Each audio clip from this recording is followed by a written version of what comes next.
Bom dia, louvado seja o nome do Senhor, graça e paz da parte do nosso Senhor Jesus Cristo, o Rei, cujo governo não tem fim. Que alegria, irmãos, estarmos juntos em mais um domingo. Glória a Deus por isso. Na última vez que eu vi os irmãos, nós éramos apenas campeões da Libertadores, agora a gente é campeão do Campeonato Brasileiro. Amém.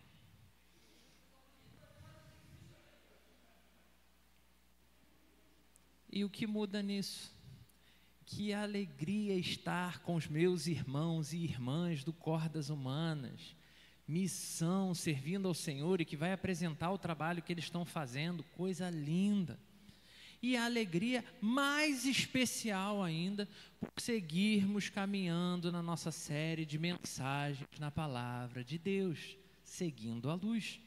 E convenhamos, dezembro é o único mês em que até aquele povo mais carrancudo, mais reclamão, mais brigão, sorri um pouquinho mais. Ou pelo menos tenta sorrir um pouquinho mais. É o mês em que a gente descobre que aquele pisca-pisca que você gostava tanto não está funcionando mais. Se falar então, né, tia Lília, que dificuldade para conseguir arrumar tudo bonitinho, a árvore que era de um jeito já não está mais, outra coisa que estava assim não está mais. É aquele mês também que a gente vai lá comprar o panetone, achando que está na placa de promoção, achando que está barato, e descobre que o valor real, quando chega a caixa, é algo extremamente decepcionante. É aquele momento que a gente promete que esse ano a gente não vai exagerar na ceia, vou me comportar, vou comer só o básico, sabendo que é mentira. Se a gente fosse olhar para os meses do ano como se fossem dias da semana, certamente dezembro seria o domingo, o melhor dia da semana, o tempo de se divertir, o tempo de se alegrar. Se você contava com a chance de comprar aí alguma coisa, ou os presentes de Natal, né, na Black Fraud, mais uma vez, só engano, só decepção. E mesmo com essas pequenas confusões natalinas, que fazem parte da graça do momento do Natal, nós temos a oportunidade de algo sempre muito maior. Lembrar que o Natal é sobre uma promessa que Deus renovou na história. Natal é lembrar de uma promessa que o Senhor continua renovando no coração do seu povo ainda hoje. Hoje, meu irmão, minha irmã, vamos mergulhar nada mais, nada menos do que no maravilhoso texto de Isaías 9, que acabamos de cantar. Mais um dos belos textos do Antigo Testamento, texto que acende o cenário ideal para entendermos esse tal de advento que a gente vem falando. O que isso significa? Um mundo em trevas, um povo cansado, líderes falhando, a corrupção tomando conta, expectativas frustradas e, de repente, luz do céu em nosso favor. Afinal de contas, Natal é essa época do ano em que até quem não é crente sente que a esperança dá uma respirada, uma nova opção. As ruas vão ficando mais claras. Eu passei lá no centro ali de Niterói e estava tudo muito bonitinho, né? Tudo iluminado. As casas ficam mais enfeitadas. O coração parece querer acreditar de novo. Pessoa que está ali nos seus 30, 40, 50 anos, dezembro a dezembro,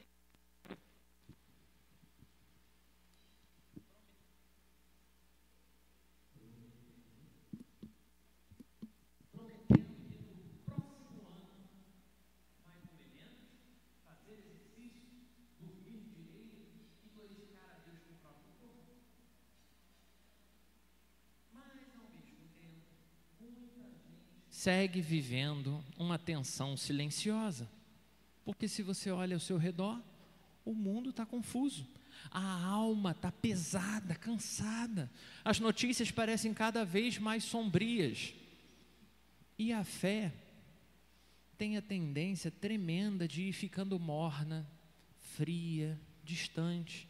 as promessas de Deus parecem quase inacessíveis para nós. É aquela mistura estranha entre o brilho do Natal e toda essa esperança que a gente falou e a sombra das nossas duras realidades, problemas, dificuldades. E é justamente por isso que esse texto de Isaías 9 é perfeito para a gente olhar no dia de hoje.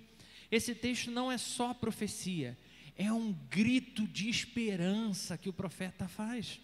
Não é uma poesia só riquíssima e muito bonita, é uma promessa que é sólida, é palpável.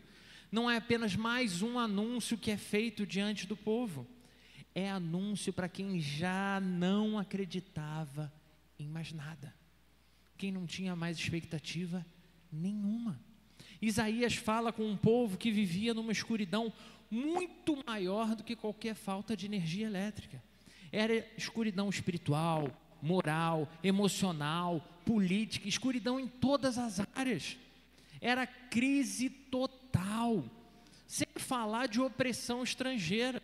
Os poderes do mundo se posicionavam contra o povo de Deus.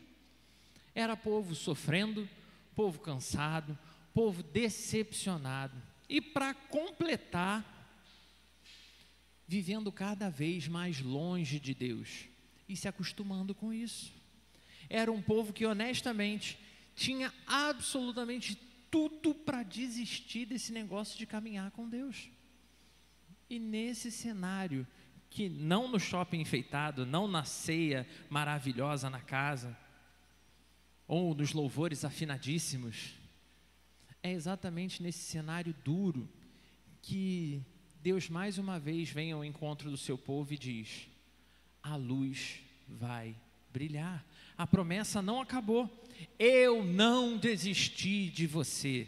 Aí você quase ouve aquela música, né? Ele não desiste de você. Esse Deus renova a promessa sobre sobre o seu povo, não com trombetas, não com exércitos, não com discurso triunfalista, não com a promessa de um anjo lutador glorioso que vai derrotar todos os exércitos da terra, mas a promessa é a promessa de um menino, o menor dos começos, o mais improvável de todos os meios. É o meio pelo qual vem a maior de todas as promessas. Antes de falarmos desse menino, desse rei, precisamos olhar bem mais profundamente para o cenário onde a promessa é renovada. Porque toda promessa ganha força quando a gente consegue entender e enxergar o tamanho da escuridão em que ela acontece. E o texto começa exatamente assim. Volta seus olhos para o texto. Eu vou precisar que ligue a televisão aqui para mim, por favor.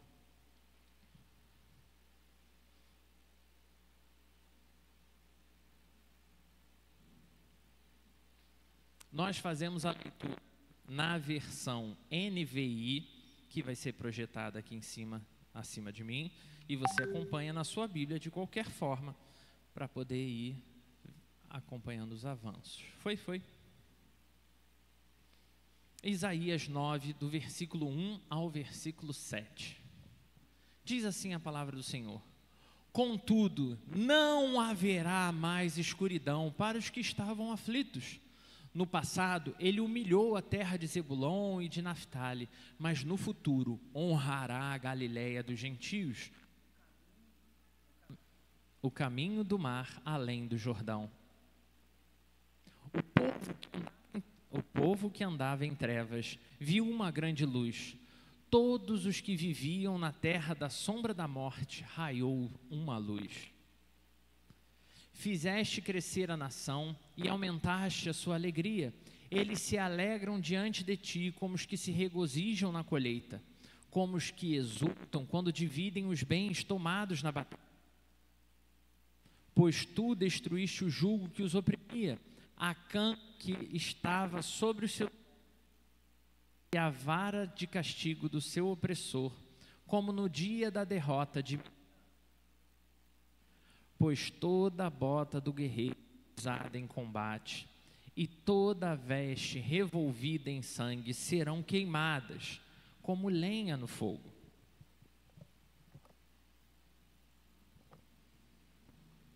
Porque um menino nos nasceu, um filho nos foi dado, e o governo está sobre os seus ombros. Ele será chamado Maravilhoso Conselheiro, Deus Poderoso, Pai Eterno, Príncipe da Paz. Ele estenderá o seu governo e haverá paz sem fim sobre o trono de Davi e sobre o seu reino, estabelecido e mantido com justiça e retidão, desde agora e para sempre. O zelo do Senhor dos Exércitos fará isso. Você percebeu como é que o nosso texto começa? Bota o versículo 1 aí para mim, Manu. Contudo, lê para mim, igreja, vamos. Não haverá mais escuridão. Até aqui. Eu vou descer, eu vou para mais perto da base.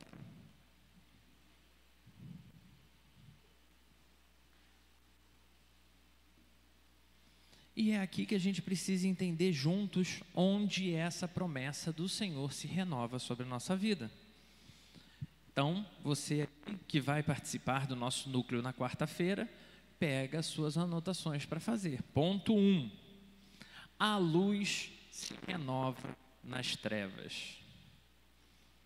A luz se renova nas trevas. Projeta de novo, versículo 1 e 2.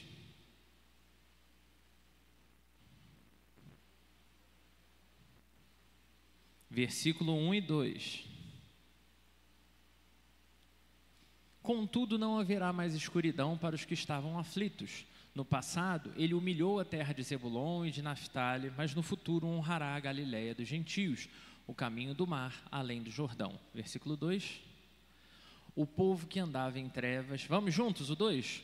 O povo que andava em trevas viu uma grande luz. Sobre os que viviam na terra da sombra da morte, raiou uma luz. Muito bem, muito bem. O povo que andava viu o quê? Uma grande luz. Quando Isaías escreve essas palavras, o cenário é tão sombrio que parece até descrição de reportagem atual. Porque a gente está vivendo, como a gente falou aqui, uma crise política. Reis corruptos, alianças desastrosas. A gente tem a crise moral, que também estava assolando o povo. Idolatria por todo lado, as pessoas totalmente depravadas. Tinha uma crise social, pobreza aumentando. Eu acho que não vai mudar muito não, mas deixa de... Tinha uma crise social, pobreza aumentando aos montes e injustiça estruturada já. Sabe aquela coisa que a gente olha no Brasil e vê que o mecanismo já está tão corrompido que você pode trocar até as peças, mas vai continuar o mesmo problema? Era crise espiritual, porque cada vez mais, como a gente falou, as pessoas tinham prazer em viver longe de Deus. Se vendiam, se corrompiam, se envolviam com as mais diversas religiões da terra. Era uma crise internacional. Afinal de contas, nesse período aqui de Isaías, é aquele período que, quando a gente falou de reconstrução, o povo de Israel estava morrendo de medo da Assíria. E o rei da Síria já tinha dito: eu vou aí, vou passar por cima de vocês. Sem falar, irmãos, na poderosíssima, esquisitíssima e que aflige também o povo brasileiro hoje, que é a crise de identidade. O povo de Deus, o povo de Israel, não sabia mais quem ele era. Qual era a função dele enquanto povo de Deus? Então, quando a gente olha para o que Isaías está dizendo aqui, a famosa Galileia dos gentios, a gente está falando de uma zona altamente marginalizada, desprezada, um lugar que era dominado por estrangeiros, um lugar que tinha virado símbolo de abandono, um lugar qualquer. Que Galileia? Não, isso aqui não dá não. Então era treva física, política, emocional, espiritual, e você pode fazer uma lista cada vez maior. E é exatamente nesse lugar sombrio, com tanta crise, naquele breu terrível, que Deus decide enviar algo novo. Atente bem, porque o que a gente está dizendo aqui é: Deus não espera as trevas acabarem para enviar a sua luz. Isso significa, meu irmão, minha irmã, que o Senhor continua enviando luz do céu em nosso favor, na nossa direção, mesmo dentro dos momentos de mais densas trevas, mesmo quando a gente está envolvido com as piores coisas da nossa vida. Porque o que o profeta está dizendo não é sobre uma melhora do povo. O povo tem que melhorar e então Deus vai abençoar. O que o profeta está anunciando é: apesar de tudo que vocês fazem, apesar de tudo que vocês são, eu vou enviar a luz, eu vou enviar a salvação. Eu, o Deus que intervém. Não é o cenário que melhora.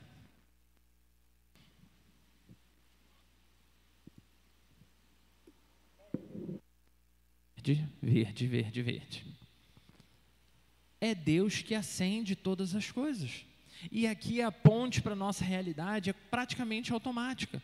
Porque hoje, meu irmão, minha irmã, às vezes a gente fala, né, das coisas da Bíblia e a gente tem essa tendência de um afastamento, né? Ah, foi naquele tempo, foi naquela coisa. Mas hoje é quase como se a gente pudesse olhar para esse texto enxergando as trevas digitais, né? Que é o quê? Excesso de informação. A gente falava ainda ontem, né, conversando com amigos sobre essa questão de que tem vários casos de corrupção que vazaram no mundo, no Brasil, né, nos Estados Unidos e tal. E agora a inteligência artificial está aí produzindo coisas adoidado. E que um dos objetivos seria exatamente isso. Quanto mais informação veiculada, menos as pessoas vão levar a sério quando aparecer as coisas realmente assustadoras. Então temos excesso de informação. Temos, como a gente falou no domingo passado, aquela confusão do que é real e do que é falso. Eu olho para uma foto e ela é verdadeira ou não é? Não sei. Hoje em dia já tem foto que a gente não sabe mais. Aquelas viralizações tóxicas que acontecem e que todo mundo acha graça, mas alguém está pagando o preço por aquilo ali. Nós sofremos com as trevas emocionais. E aí, meu irmão, minha irmã, não tem como você ser um ser vivo do século 21 sem ter conhecido uma pessoa, pelo menos, sofrendo de ansiedade e uma pessoa sofrendo de depressão. Tem alguém aqui que nunca conheceu ninguém sofrendo com isso? Não, mas já conheceu, até aqui na igreja. Nós conhecemos, nós vemos, é algo que está massivo aí diante de nós. Nós vivemos num mundo em que a gente tem conexão pra caramba. É tão fácil você ver a notícia que acabou de acontecer lá no Japão, no segundo seguinte, você já sabe. Mas nós vivemos isolados. O Covid passou, o distanciamento não. Cansaço profundo. Quem está cansado aí? Olha isso, gente. Tinha que filmar a igreja agora. Isso porque a gente está falando domingo de manhã. É um cansaço profundo, é muito pesado. Nós temos as trevas espirituais, porque cada vez mais é crente que você chega em todo lugar, a pessoa totalmente depravada, vivendo a vida dela de tudo quanto é jeito. Aí você fala: não, eu não vou fazer porque eu sou crente. Ih, tá crente, eu também. São crentes que conhecem Jesus, mas não conhecem a palavra de Deus, não vivem uma vida verdadeira de cristão. Ou ainda, o oposto diz que é a desgraça de um lado, mas tem a desgraça do outro lado também, que são as pessoas que passaram a viver a religiosidade sem vida. É aquela pessoa que ela anda pela rua e quando ela vê pecado, ela é a primeira a gritar: crucificam, crucificam, crucificam. Tudo é motivo de exclusão. Na igreja dessa pessoa não cabe ninguém, porque nem Jesus tem espaço para entrar. Ou ainda, irmãos, a fé é altamente superficial, como a maior parte das pessoas vive hoje. É só uma fé para quando você precisa, você sabe, é tipo dipirona, né? Que é aquele remédio que todo mundo tem na gaveta. Então é a fé que quando a coisa piora, você vai lá e... Jesus, preciso do Senhor agora. Quase que como um gênio da lâmpada. A gente ainda tem as trevas culturais, irmãos. vivendo essa polarização. Tudo são dois, né? Se você tem a política, é direita e esquerda. Você tem o preto e o branco. Você tem isso e aquilo, o rico e o pobre. E aí a gente está sempre vivendo e estimulando um comportamento de agressividade cada vez maior. É muito medo, é muita desesperança. Você costuma assistir jornal? Vocês costumam assistir jornal? Uma coisa maravilhosa, né? A gente vê desenvolvimento tecnológico, as pesquisas de saúde, né? Como as escolas no mundo estão melhorando. Não é isso que a gente vê no jornal? Não é isso que a gente vê. O que a gente vê é medo, desgraça, perturbação. Amigos meus que moram fora do Rio, quando falam comigo, é sempre perguntando: como é que vocês fazem para viver aí?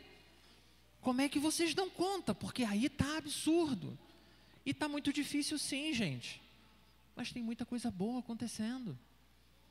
Só que nada vende tanto quanto o medo. E o jornal, ele quer vender. Isso significa, gente, que a gente está vivendo, não só nós, mas todas as pessoas ao nosso redor. A gente continua vivendo com a casa cheia de luz de Natal, cheia de aparência que a gente quer mostrar para os outros, mas com o coração apagado, carregando a nossa fé só porque tem que seguir em frente e precisa bater o cartão espiritual. Isso significa que essa poderosa luz que o texto de Isaías está dizendo, é uma luz que se renova mesmo nas áreas mais escuras da nossa vida. Mesmo a pessoa que se considera mais distante de Deus, continua sendo alvo dessa luz. Porque a promessa é renovada exatamente nesse momento onde você já quase desistiu. Sabe aquele jargão que é sempre mais escuro antes do amanhecer? É exatamente isso que a gente está vendo aqui. A luz se renova exatamente na culpa que você continua carregando, que você não se perdoa, mas é lá que o Senhor vem. No medo que você não revela para ninguém, porque o dia que descobrirem, na ferida que você se acostumou a carregar na sua vida, no pecado que está ali e que você se recusa a vencer, afinal de contas, você já tentou tantas vezes e não deu certo, o que vai mudar agora? Isso é, irmãos, a luz que a gente está falando é uma luz que brilha sim, que brilha muito, mas é uma luz que ela tem um foco específico, e o foco específico é o quarto mais obscuro da sua vida, é o ponto mais tenebroso de quem você é. E o que o texto está dizendo para a gente é que seja como for, a luz de Deus vem. E a luz sempre, todas as vezes a luz vence as trevas. Mas acima de tudo isso, acima de toda e qualquer trevas, a luz ainda por cima tem nome. E glória a Deus por isso. O texto aqui vai nos apresentar inclusive vários nomes. Mas respira, vamos voltar para o texto, vamos devagar. Então, se a luz se renova nas trevas, a próxima pergunta que precisamos responder é: o que essa luz faz quando ela chega? Porque se ela é tão forte, e se ela mira a parte mais difícil, ela tem que fazer alguma coisa. E de novo é o texto que responde para a gente. Isaías vai dizer que essa luz liberta, que essa luz quebra jugo, essa luz destrói opressão, ela arrebenta tudo que está no caminho. E esse é o nosso ponto 2, se prepara para anotar aí, para a gente conversar na quarta-feira. Ponto 2, a promessa renovada liberta. A promessa renovada liberta. Projeta o texto de novo.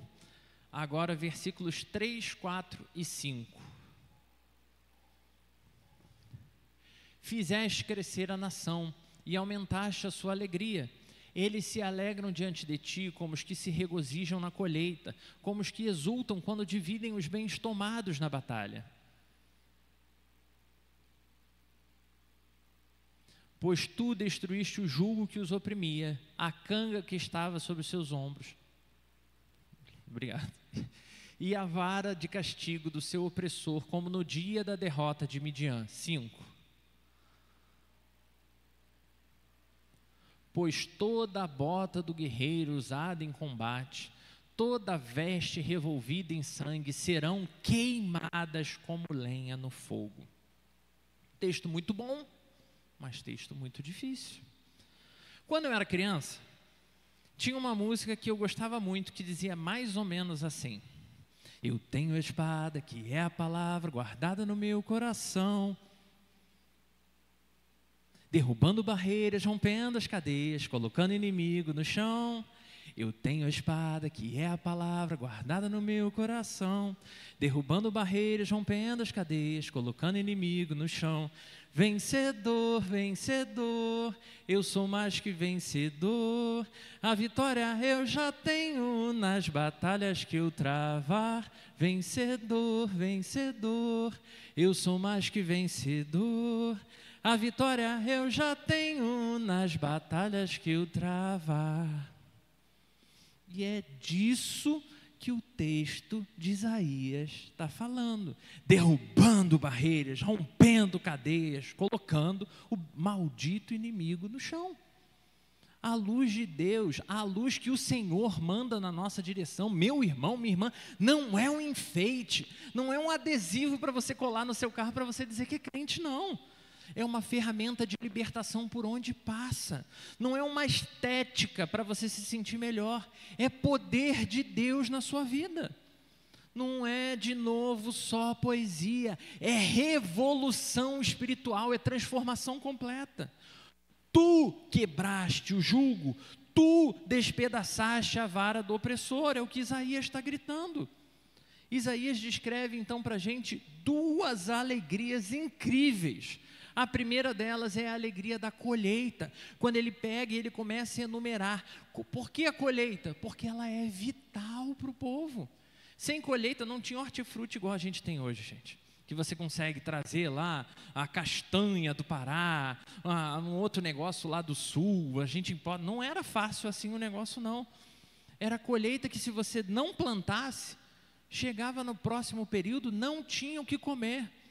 Então ele está celebrando aqui a alegria da colheita, uma colheita que é vital, que é cheia, que é abundante, que é ter muito, que é ter toda a provisão que você precisa e ainda mais.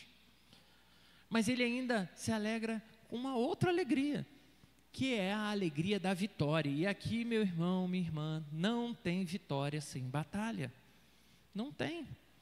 Ele está falando de uma situação que a gente vê o inimigo, que o desespero está ali, ó, batendo na porta, e o Senhor vem e traz a vitória. O inimigo caiu, a guerra acabou. A luz de Deus é essa luz que traz alegria, que não depende de circunstância. Eu não preciso ver que as coisas estão dando certo, eu creio que vai dar certo. A libertação, então, que Isaías está anunciando, não é uma libertação que vem do esforço humano, não tem a ver com você fazer mais para Deus e então Deus fazer acontecer. Pelo contrário, o que Isaías está dizendo é: vocês quebraram, vocês fizeram errado. E esse vocês eu estou apontando, mas também me inclui. Nós fizemos errado. Só que Isaías, diante disso, grita: sim, Deus, nós fizemos errado. Nós colocamos sobre os nossos ombros o jugo.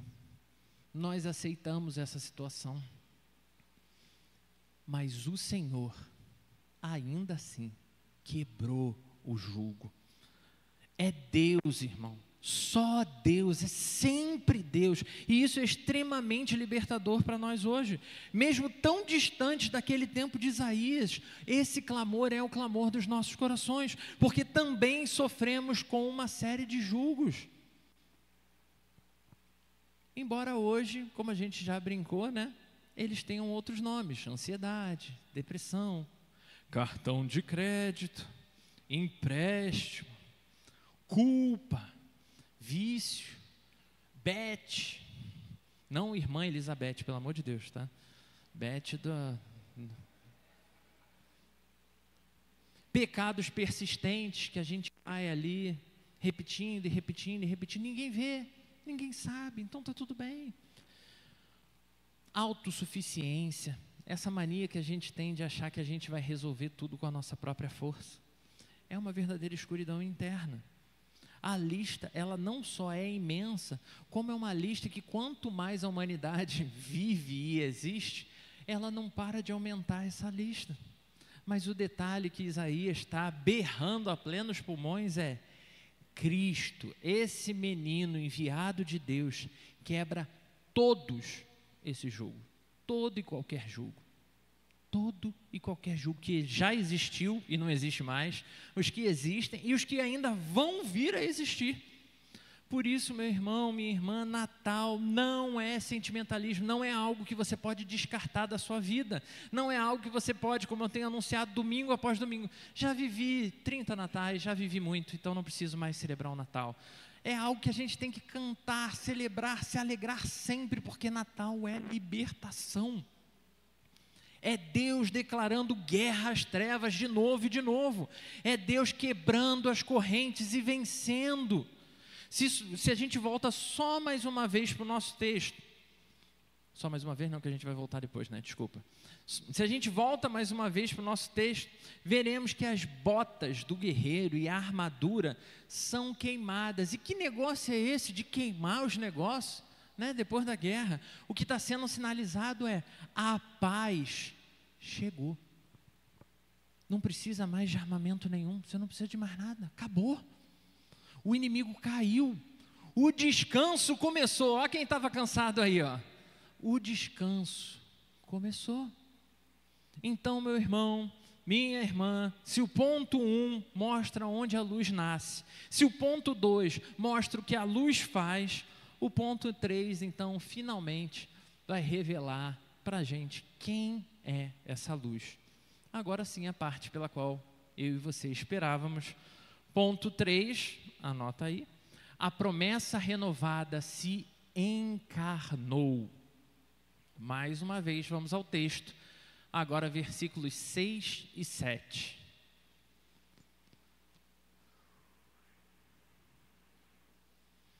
Isaías 9, versículos 6 e 7.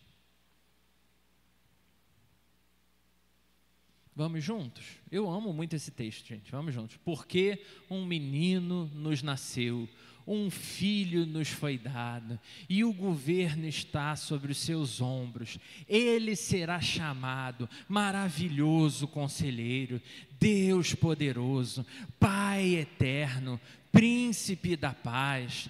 Ele estenderá o seu governo e haverá paz sem fim sobre o trono de Davi e sobre o seu reino, estabelecido e mantido com justiça e retidão, desde agora e para sempre. O zelo do Senhor dos Exércitos fará isso. Esse é o mais fantástico plot twist, bizarramente inesperado. A salvação tão gloriosa, tão grande, que desfaz laços, que rompe prisão, que vence guerra. A salvação chega através de um berço.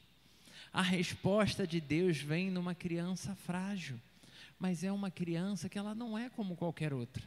É uma criança que vem cheia de glória, humanidade e divindade, fragilidade e soberania. O governo está sobre os seus ombros. O menino de Belém é um bebê que carrega o universo inteiro na palma das suas mãos. O paradoxo que a gente vê aqui de poder completo enquanto Deus e vulnerabilidade completa enquanto um bebê que precisa ser alimentado, cuidado, protegido. Tudo isso como uma expressão de amor. Tudo para que pudesse ser feita a restauração completa da própria criação. Mas a profecia nos apresenta ainda 4 títulos que curam absolutamente todas as feridas humanas. Quais são esses títulos? O primeiro é um que durante muito tempo a gente separava, né? Maravilhoso e Conselheiro. Só que hoje a gente entende que é um título só. Maravilhoso Conselheiro. E isso significa o quê? Muito bem. Que Ele cura qualquer confusão que você tiver. Ele é a melhor pessoa que você tem a recorrer em toda e qualquer circunstância. Mas Ele também é um Deus forte, que Ele cura a impotência. Ele te tira do seu estado ali de vitimismo, do seu estado de inadequação, e Ele te capacita, Ele te habilita, Ele te leva a viver.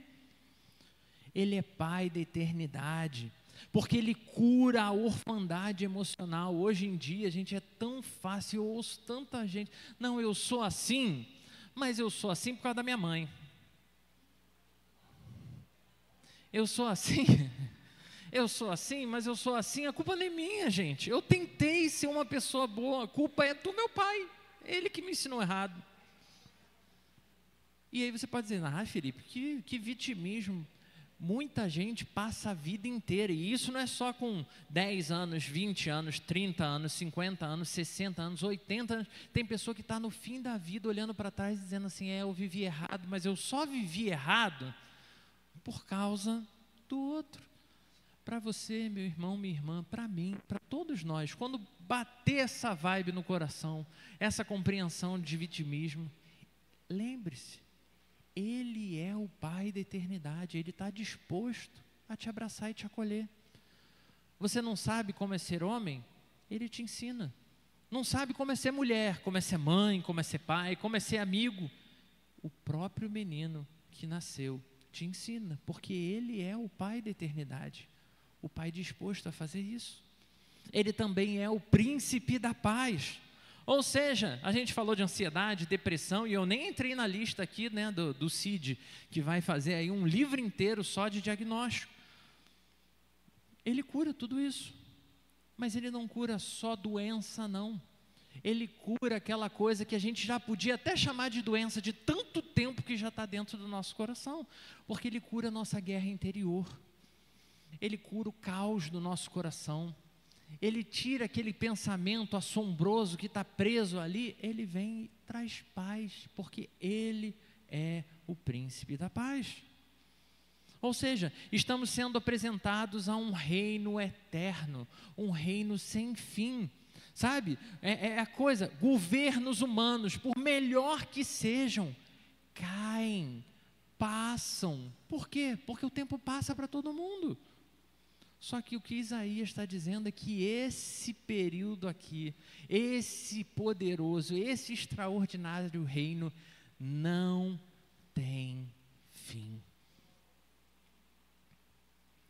E se você tinha dúvida, depois de ouvir tudo isso, nossa, muito bonito, Felipe, nossa, muito legal, o profeta realmente fez uma promessa maravilhosa, mas que garantia eu tenho de que isso vai acontecer na minha vida?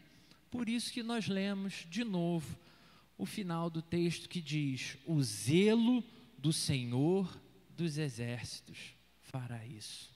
Quem vai cumprir? É se você vier para a igreja, é se você for dizimista, é se você for o melhor homem ou a melhor mulher. Não. A luz veio, irmão.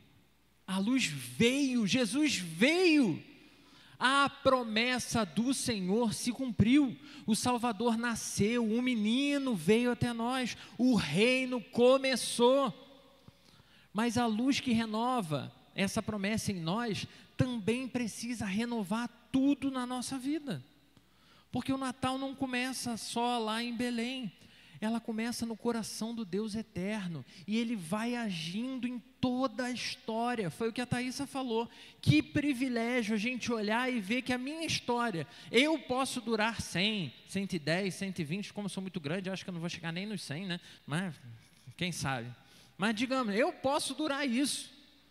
Quanto tempo tem de existência da humanidade?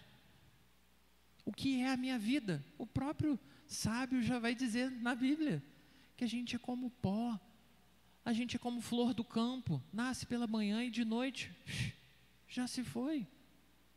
O que é a minha história? E Deus me traz para dentro da sua história, como uma pessoa responsável, ativa nesse mundo. É o clarão, irmão, que invade a sua treva pessoal, é o clarão que traz luz para você, que invade a humanidade sim como inteiro, mas que vem ao seu encontro. É a promessa que através dos séculos, só para encontrar o meu e o seu coração. Essa luz tem nome. O nome da luz é qual? Jesus Cristo, o Senhor. E diante dessa luz, meu irmão, minha irmã, eu preciso te confirmar uma situação maravilhosa e terrível. Porque você só tem duas opções diante dessa luz. Opção número 1, continuar nas trevas, negando a luz. Opção número 2, caminhar na luz que liberta de toda e qualquer escravidão. A luz que brilha lá na Galileia dos gentios é a luz que o Senhor traz diante de nós de novo nessa manhã. É a luz que brilha sobre a sua vida. A mesma luz que venceu a escuridão do mundo continua vencendo hoje e vem ao seu encontro para vencer a escuridão do seu coração, para te libertar do que você não acredita mais que pode ser liberto. A luz veio, ela reina e ela prometeu que vai voltar. Nós somos o povo da luz.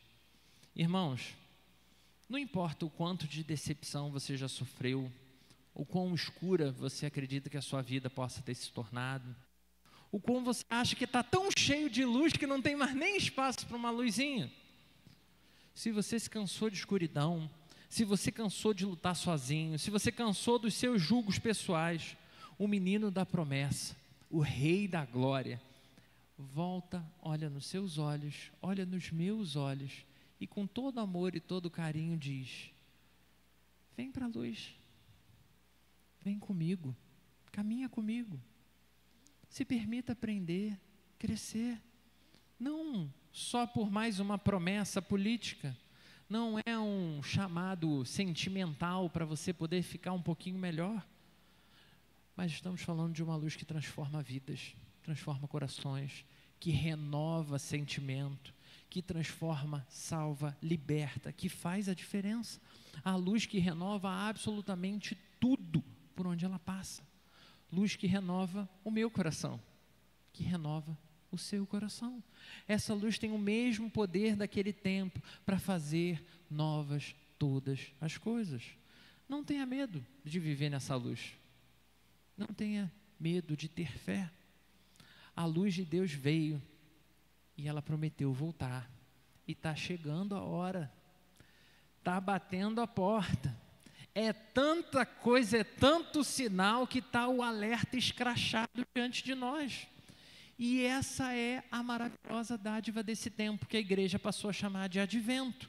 A promessa da luz se cumpriu, Jesus veio, glória a Deus por isso. Celebre o Natal, viva o Natal, dê presentes, principalmente para o seu pastor, dê presente, viva uma vida que se alegra, que festeja, porque Jesus veio. Mas o advento também é esse tempo onde sempre precisamos nos lembrar que a promessa renovada garante que essa luz não veio, fez essa coisa maravilhosa e foi embora. É uma luz que prometeu voltar. É uma luz que voltará. Natal é a festa onde nós precisamos celebrar essas duas certezas com a mesma convicção. Ele veio e a história prova que ele veio. E esse mesmo Deus que veio voltará. É tempo, meu irmão, minha irmã, de se render a essa poderosa luz. Convido você a fechar os seus olhos. Vamos falar com Deus. Santo e poderoso Deus, louvado seja o teu nome. Deus, não existe nada no céu, na terra, em qualquer lugar que possa existir, Senhor, que se compare ao Senhor. Nem em poder, nem em presença, nem em sabedoria, nem nada, Senhor. O Senhor é esse Deus tão grande, tão incrível, e o Senhor continua se importando com a nossa pequenez, com a nossa particularidade. Senhor, obrigado, porque nessa manhã o Senhor usou mais uma vez a palavra registrada do teu servo Isaías. Obrigado, Senhor, porque o Senhor coloca diante de nós que mesmo as convicções mais profundas do nosso coração não significam nada diante do Senhor. Tantas e tantas vezes, Senhor, a gente se agarra em pessoas, em reinos, em propostas, em sonhos, em vícios, Senhor, para trazer alguma alegria. enquanto a Tua palavra nos diz que o Senhor é quem pode fazer isso transbordar, pode fazer isso abundar na nossa vida, Senhor. Então, nessa manhã rogamos, faz abundar nos nossos corações a alegria do verdadeiro Natal. Ajuda-nos, Senhor, a mais uma vez nos apegarmos a essa festa de forma tão profunda, tão íntima, que isso vai ser contagiante, Senhor. Que mais e mais servos e servas do Senhor sejam impactados pelo que o Senhor está fazendo na nossa vida e no nosso coração. Que mais e mais pessoas anseiem pelo seu retorno, Senhor, porque vai ser glorioso. Deus, prepara o nosso coração para isso. Prepara, Senhor, para que a gente possa viver essa festa de ansiedade, esse misto, Senhor, de desejo, de esperança, celebrando que o Senhor é aquele que reina sobre tudo, todos e segue cuidando de cada um de nós. Assim, Senhor, nós oramos nessa manhã, felizes, alegres, celebrantes de que o Senhor em breve voltará. Em nome de Jesus. Amém.